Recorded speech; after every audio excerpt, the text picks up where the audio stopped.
کە لە شاری سلێمانی بە ئامادەبوونی باڵیۆزی رووسیا سێ کتێب لە زمانی وەرگێڕایە سەر زمانی کوردی. کتێبەکان با بڵێن سێ بابەتی جیاواز بووە. کتێبی یەکەم کە کورتێک لەبارەی ئینتۆگرافی کوردی پارێزگای یەریوانەوە، کتێبی دووەم کوردستانی عێراق لە نێو ئاگردا و هاروە کتێبی سێمیش چەند سەرنجێک دەربارەی ئێزدیەکانی تورکیا لەم با بڵێن بابەتی کتێبەکان بوون کە وەرگێڕاونەتە سەر زمانی کوردیجا. تایبەت بەم بابەتە دکتۆر سوارە شاکەلی کە نووسەر و وەرگێڕن و هاوکات بەڕێزیان ئەم سێ کتێبیان وەرگێڕاوەتە سەر زمانی کوردی لە ستۆری بەیانی کورسات نوێزمیوانە. دکتۆر سپاس بۆ ئامادەبوونیت بە خێراتی.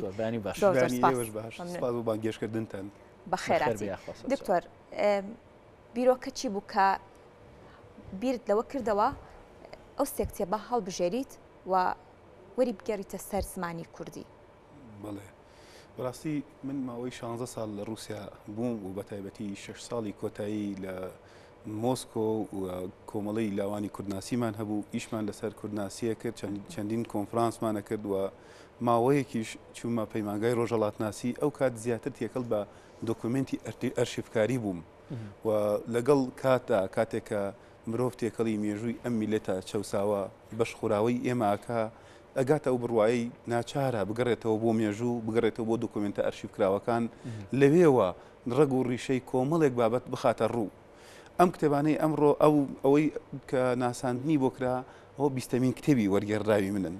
بەڵام ئەم هەموو ساڵی پاریش بە هەمان شێوەمە جەنابی باڵێزمان بانگێش کرد لە شاری سلێمانی و لە مۆزەخانەی ئەمنە سوورەکە کە هێمای قوربانیدانی ئەمنەتەوەی ئێمەیە،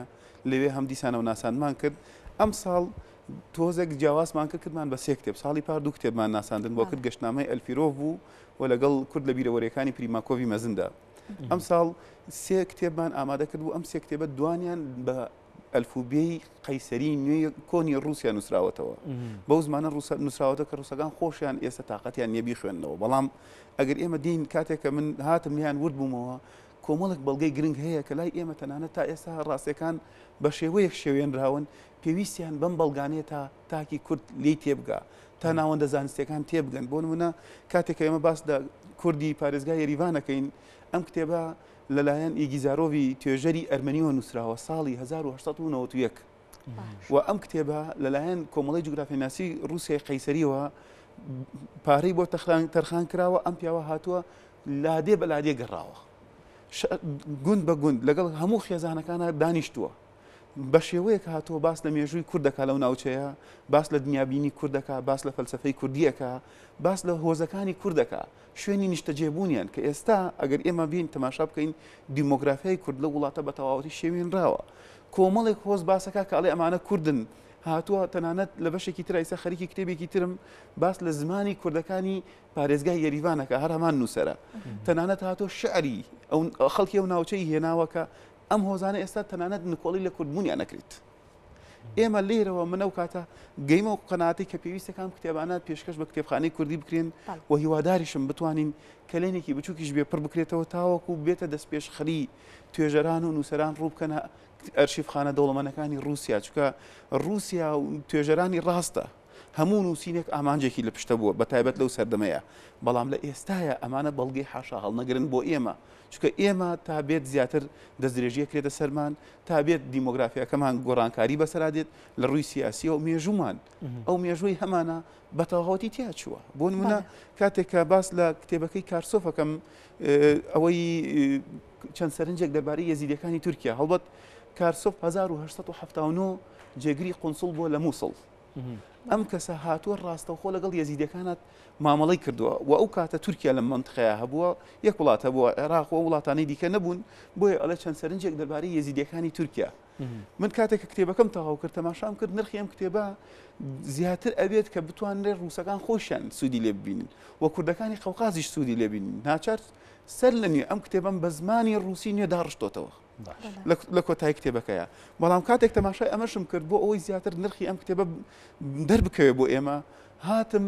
بۆ چوونی 90 نووسەری جیهانیشم هێناوە بۆ ئەوەی خسمەتە سەر ئەم کتێبە تاوەکو کتێبەکە ببێتە کتێبێکی دەوڵەمەند دەربارەی یێزیدیەکان کاتێک کە ئێمەیان خوێنینەوە ینی تا زیاتر دەستم لێدا زیاتر فراوانە بووە بۆ منە بەسیترین شتان بۆ باسەکەم ببوورە ینی ئێمە تا ئێستا نووسەرانی ئێمە گەشتنەتەوە قەناعەتەی کتێبە پیرۆزەکانی یێزیدیەکان پێیان وایە مەسحەفی ڕەش و ئەوانە سەدەی 18 نووسراون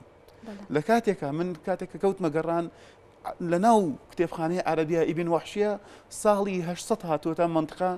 ئەو کاتە هاتۆ سێ کتێبی لە کوردی وەرگێڕاوەتە سەر زمانی عەرەبی ئەلفوبێیەکی کوردی داناوە کە ئێمە هەر نازانین ئەم ئەلفوبێیە لەکوێیە ئینجا لەوەیە تەماشاکەی چەند پیتێک لەو پیتانەی ئەلفوبیەکەی عەرەبی نزیکە لە مەسحەفی ڕەشەوە ئەو جا دەرەکەوێت کە ئێمە مێژوەکەمان چەند شێوەیەنراوە باشە کتێبێکیانە هەیە نووسیتە کوردستانی عێراق لە نێو ئاگردا ماشێتەکە زۆر هەر ئاگراویە خۆی بەستە چییە لەمە بڵێ ئەم کتێبە ساڵی 1963 کاتێک کە پەیوەندەکانی حزبی بەعس و یەکێتی سۆڤێت بە تەواوەتی تێکچوو هەڵبەت ئەو ساڵە وێرانکاری ڕووی کرە کوردستانیش بەردەوام بۆ وێرانکاریەکان بەڵام لەو ساڵەیە کە زەخ کراوەتەوە چکە بەرژەوەندی یەکێتی سۆڤێت لەوە بووە کە باس لەم بارودۆخە بکرێت باس لە وەزع بکرێت باس لەو تاوانکاریانە بکرێت کە حکومەتی بەعس زۆر لەوە زیاتریشی بەرامبەر بە ئێمەی کورد کردووە حکومەتەکانی عێراق بەگشتی جا ئەم کتێبە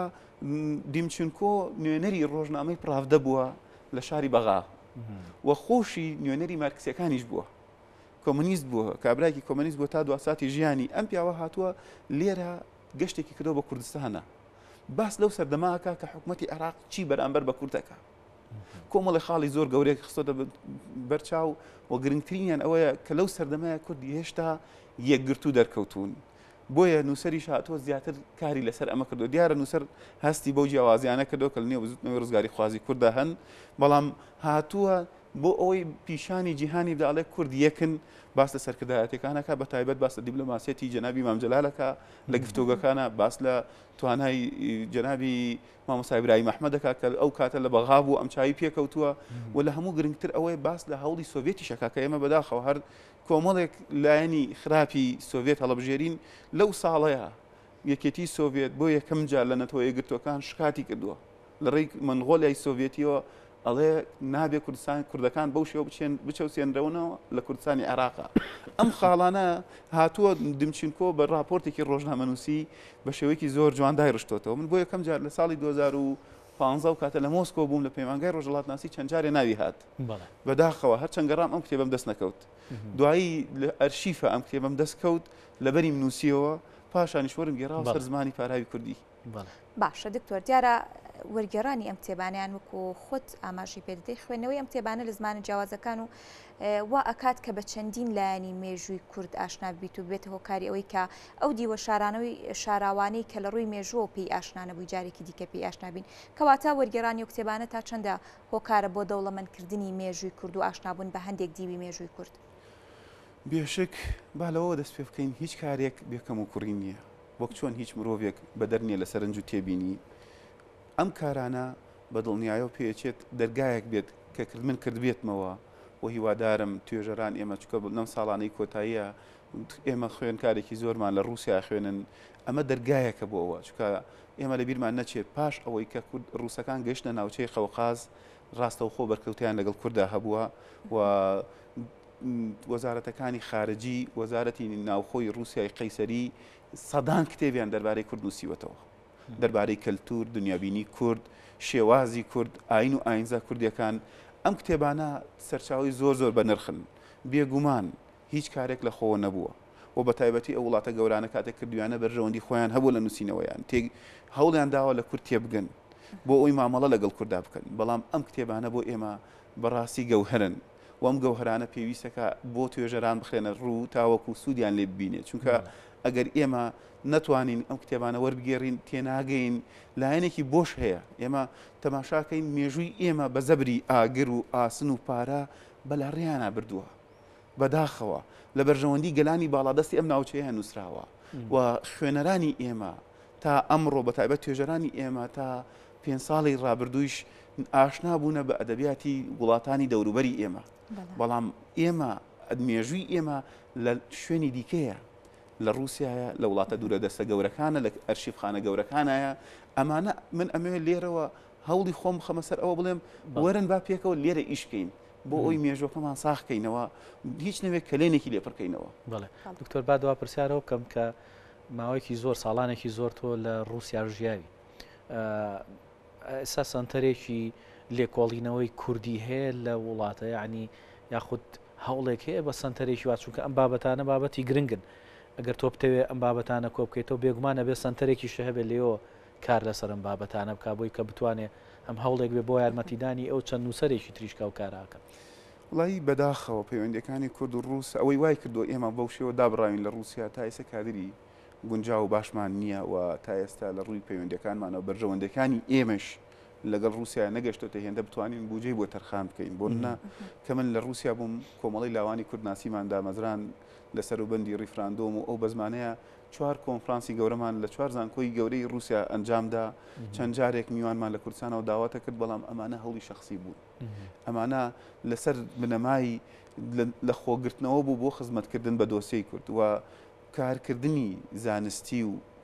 مەودا درێژ بە تاکە کەس ناکرێت بە دامەزراواکرێ بەداخەوە دامەزراوە بوونی ئێمە لە دەرەوە لە ناوخۆی وڵاتی شە تا ڕادەیەک لەژێر پرسیارایە بەڵام لە دەرەوە گەلێک خراپترە هەمووی ئەوەی ئەکرێت لە ئاستی توانای تاکە کەسیایە و لەگەڵ ڕۆشتنی ئەو کەسانش کۆتاییان دێ بۆ ئێمە کۆمەڵی لاوانی کوردناسیمان دامەزراند ساڵی 2014 لەو کۆمەڵەیە ئێمە لەگەڵ کۆنفرانسەکانمانە 6 کتێبیشمان بە ڕووسی چاپ کردو دەربارەی ئەو وەزعی ئێستا لە کوردستان ئاگوزەرێ من خۆم زۆرینە ئەو هینانە ئەو مەقالانی کە دائندا لێ و تەرجمەمە کرد بۆ سەر زمانی ڕووسی بەڵام ئایا ئەمە درێژە پێدانی هەبوو لەگەڵ گەڕانەوەی من بۆ نیشتیمانەوە ماوەیەکە گەڕامەتەوە وردە ئەو کارانش بەرەو سیستیە ڕۆن دەست خۆش بۆ دکتۆر سوارە شاکەلی کە نووسەر و وەرجێڕە زۆر سپاس بە ئامادەبوونە ئەمڕۆ دەست خۆش بێ بۆ ئەو کارە نایابانە بەخێراتی دکتۆر.